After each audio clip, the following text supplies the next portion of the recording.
Anganwadi sisters అందరికీ నమస్కారం. Anganwadi updates కోసం మన ఛానల్ని సబ్స్క్రైబ్ చేసుకోండి. వీడియోస్ మాత్రం చాలా మంది చూస్తున్నారు కానీ లైక్ చేయలేదు. ఖచ్చితంగా వీడియో చూసిన వారందరూ ప్రతి ఒక్కరూ ఒక లైక్ చేయండి. ఎందుకంటే ఇన్ఫర్మేషన్ మరింత మందికి చేరుతుంది. నాకు భవిష్యత్తులో మరిన్ని వీడియో చేయడానికి మంచి మంచి అప్డేట్స్ మీకు అందించడానికి నాకు ఒక మోటివేషన్ లాగా ఉంటుంది. మీ అంగన్వాడీ యూనియన్లు అంగన్వాడీ టీచర్ల ఆయాల మధ్య కోఆర్డినేషన్ పెంచడానికి మీ సమస్యల పరిష్కారానికి మన ఛానల్ ఎప్పుడు ముందుంటుంది కాబట్టి ప్రతి ఒక్కరూ లైక్ చేయండి. ఇక వివరాలకు వెళ్తే ఈ వీడియోలో ఏపీ అంగన్వాడీ టీచర్లు ఆయాలకు చాలా సమస్యలు ఉన్నాయి. ఇక ఏపీలో పెండింగ్లో ఉన్న హైకోర్టులో కేసు నడుస్తున్నటువంటి 164 గ్రేడ్ 2 సూపర్వైజర్ పోస్టులకు సంబంధించి ఆ కేసు పరిష్కారం అయ్యే విధంగా చూడాలి. అదేవిధంగా ఖాళీ ఆయా పోస్టులు, అంగన్వాడీ టీచర్ పోస్టులు, ఇంకా గ్రేడ్ 2 సూపర్వైజర్ పోస్టులకి నోటిఫికేషన్ కూడా వేయాలి.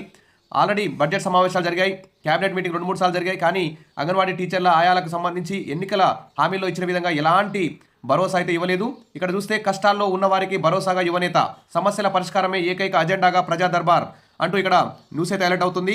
అదేవిధంగా ఇక్కడ చూస్తే మరి ఆంధ్రప్రదేశ్లో మరి 560 అంగన్వాడీ సూపర్వైజర్ పోస్టులకు నోటిఫికేషన్ అయితే ఇచ్చారు. అది ఏపీ హైకోర్టులో పెండింగ్లో ఉంది. ఆ కేసు అయితే మళ్ళీ మంగళవారానికి వాయిదా పడింది. మరి ఈ కేసుని పరిష్కారం అయ్యే విధంగా చూడాలంటే మరి 2013 వాళ్ళ లాయరు హాజరు కాకపోవడం వల్లనే నిన్నైతే వాయిదా పడింది. ముఖ్యమైన కారణం ఇక జడ్జి గారు 2 వారాలు వాయిదా వేస్తామని చెప్పారు. కానీ మన ఏజీ గారు మరియు లాయర్ 2022 లాయర్ వారు జడ్జిని రిక్వెస్ట్ చేయడం వల్ల ఒక వారానికి అంటే మంగళవారానికి వాయిదా వేయడం జరిగింది. మరి కోర్టు ఇలా వాయిదా వేసుకుంటూ పోవడం, లాయర్లు 2013 లాయర్ అటెండ్ కాకుండా ఉండడం వల్ల ఇద్దరికి 2013 వాళ్ళకి 2022 వారికి చాలా నష్టం జరిగే అవకాశం ఉంది. కాబట్టి ఖచ్చితంగా లాయర్ అటెండ్ అయ్యే విధంగా 2013 వారు చూడండి. ఖచ్చితంగా రేపు మంగళవారం ఖచ్చితంగా తీర్పు వస్తుందని చెప్పేసి 2013 వారికి 2022 వారికి పోస్టింగ్లు దక్కుతాయని చెప్పేసి దక్కేలా మరి 2022 వాళ్ళు 2013 వాళ్ళు కృషి చేయాల్సిన అవసరం ఉంది. ఇక లాయర్ల ద్వారా జడ్జి మీద కూడా కొంచెం రిక్వెస్ట్ ద్వారా, ఎందుకంటే చాలా రోజులైంది. ఇక్కడ దాదాపు ఆల్రెడీ సూపర్వైజర్ పోస్టులు జాబ్ చేస్తున్న వాళ్ళు ప్రొబేషన్ పీరియడ్ కూడా 2 సంవత్సరాలు దాటిపోతుంది. కాబట్టి ఖచ్చితంగా మంగళవారం రోజు ఈ తీర్పు వచ్చేలా 2013 వాళ్ళు 2022 వాళ్ళు కృషి చేస్తారని చెప్పి ఆశిద్దాం. ఇంకో చూస్తే ప్రతి అర్జీకి స్వయంగా పవన్ పరిష్కారం అంటూ ఇక్కడ ప్రజల నుండి వచ్చే ప్రతి సమస్యకు డిప్యూటీ సీఎం పరిష్కారం చూపుతారని పవన్ ఓఎస్డీ మధుసూదన్ స్పష్టం చేశారు.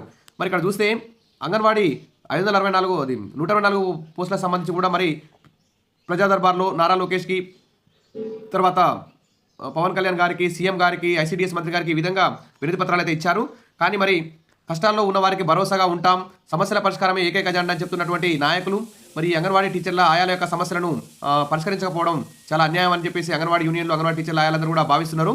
సరే ఏది ఏమైనా మరి ఆ వినతి పత్రాలని ఖచ్చితంగా పరిశీలించి తగు న్యాయం చేయాలి. కోర్టులో కూడా ఉన్నటువంటి కేసు పరిష్కరించే విధంగా మరి జడ్జి గారితో కూడా సీఎం గారు, ఐసీడీఎస్ మంత్రి గారు మాట్లాడి ఆ కేసు పరిష్కారం అయ్యే విధంగా చూడాలి. అదేవిధంగా అంగన్వాడీ టీచర్లకు ఆయాలుగా, అంగన్వాడీ ఆయాలకు టీచర్లకు గ్రేడ్ 2 సూపర్వైజర్లుగా ప్రమోషన్ ఇచ్చే విధంగా ఖాళీలన్నీ భర్తీ చేయాలి. మినీ అంగన్వాడీలు మెయిన్ చేయాలి. తర్వాత గుజరాత్ హైకోర్టు తీర్పిచ్చింది.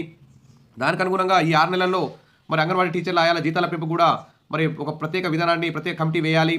అదేవిధంగా ఖచ్చితంగా వచ్చే అసెంబ్లీ ఇప్పుడు నడిచే అసెంబ్లీ సమావేశాల్లో ఖచ్చితంగా అంగన్వాడీ టీచర్లకు ఆయాలకు జీతాల పెంపు సంబంధించి కూడా ఒక ప్రకటన చేయాలి. వెంటనే అంగన్వాడీ యూనియన్లతో ఐసీడీఎస్ మంత్రి గారు, సీఎం గారితో మీటింగ్ కూడా ఏర్పాటు చేయాలి. అందరి సమస్యలు తెలుసుకొని ఆ సమస్యల పరిష్కారం కృషి చేయాలని చెప్పేసి భావిస్తున్నారు. కాబట్టి కష్టాల్లో ఉన్నవారికి భరోసాగా ఈ తెలుగుదేశం కూటమి ప్రభుత్వం నిలుస్తుందని చెప్పి ఆశిద్దాం. Wish all the best. మరిన్ని అప్డేట్స్ కోసం మన ఛానల్ని ఫాలో అవుతుండండి. Thank you.